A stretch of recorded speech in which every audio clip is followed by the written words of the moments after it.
You've probably heard of the Epic of Gilgamesh, right?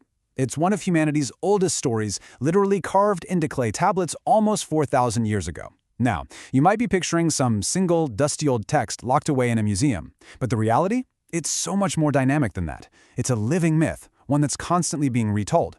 And today, we're going to dive into just how dramatically different this one ancient story can look, depending entirely on who's telling it. Okay, so let's start here.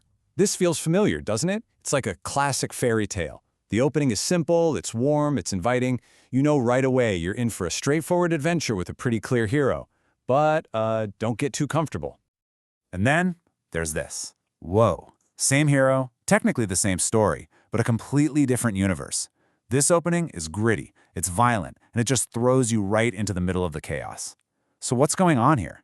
How can one single myth produce two introductions that are so wildly different? Well, the answer tells us a whole lot about how we see our heroes, and maybe even a little about ourselves. So yeah, both of those quotes come from modern retellings of the exact same ancient epic. Let's really dig in and break down what these differences show us, not just about the story of Gilgamesh, but about what we want and maybe what we need from our stories today. So our first quote, that comes from a children's book called The Adventures of Gilgamesh and Enkidu. It pretty much boils the epic down to a simple moral lesson. The second one, though, is from Emily H. Wilson's adult novel, Gilgamesh, which is this dark, psychological drama that expands the world into a really complex web of gods, trauma, and just plain survival. So let's see how these two very different visions stack up. All right, first up, let's talk about the man himself. Who is Gilgamesh? Well, as we're about to see, the answer to that question really depends on who you ask. I mean, the contrast is just night and day, isn't it? The storybook Gilgamesh is a little bossy, you know. It's a simple, fixable flaw. He just needs a good friend to come along and teach him about kindness.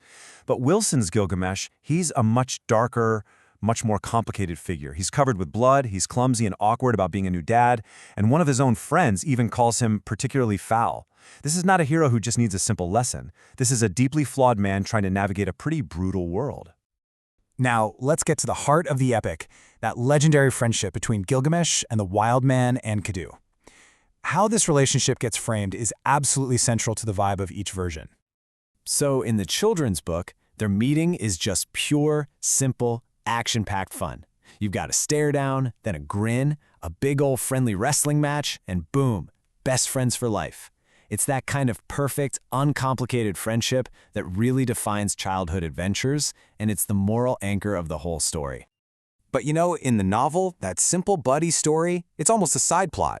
Instead, the whole narrative is this sprawling political and emotional drama. We get Gilgamesh's really tense reunion with his wife Della, the fierce loyalty between the goddess Inanna and her warrior companion, and even this dark, complicated romance in the underworld. Friendship here isn't simple at all. It's just one thread in this huge, tangled tapestry of human and divine relationships. Okay, so what's the point of all this? Why tell the story in these two very different ways? What are the authors actually trying to do here? Let's get into the why. When you put it side by side, their goals become crystal clear. The children's book is all about teaching a lesson, that kindness and friendship are what make you truly strong.